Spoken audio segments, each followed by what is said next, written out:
Hi guys, welcome to TFA Files TV. We are back again with the latest gossip. Nyaya dziri kupisa dziri kutenderera pa social media.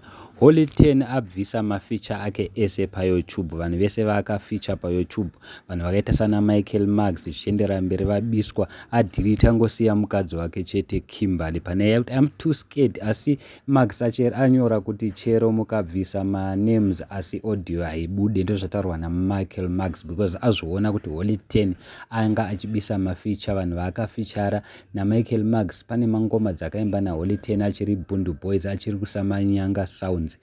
Mangoma dzacho dzakavhurwa zvisingaiti, saka Holy 10 nekurwadziwa nekuti ari kutukwa na Michael Max adelete vanhu vese vaakafeature. Asi Michael Max adedzera kuti nyango mukabvisa asi audio haibvisike, tinongoramba tichiziva kuti wakaimba nani.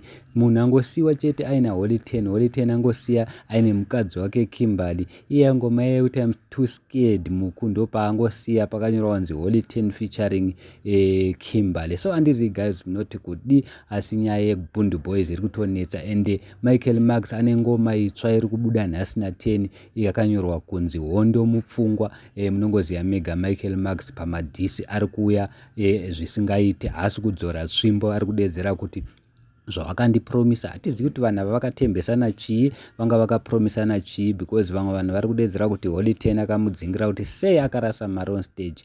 Asi vamwe vanhu vari kudedzera kuti Michael Max chaakatsamwira ndechekuti aivapromiswa Benz musi webirthday asi haana kuzoipuhwa. Saka zvinhu zvakawanda zviri kutaurwa nevanhu. Vamwe vanhu vari kudedzera kuti aiwa Holy 10 aifanira kubhadhara Michael Max mari dzake sezvo Michael Max ainga ari under samatama sounds, samanyanga sounds, saka haana kubhadharwa, saka haasi kudzora tsvimbo mukomana.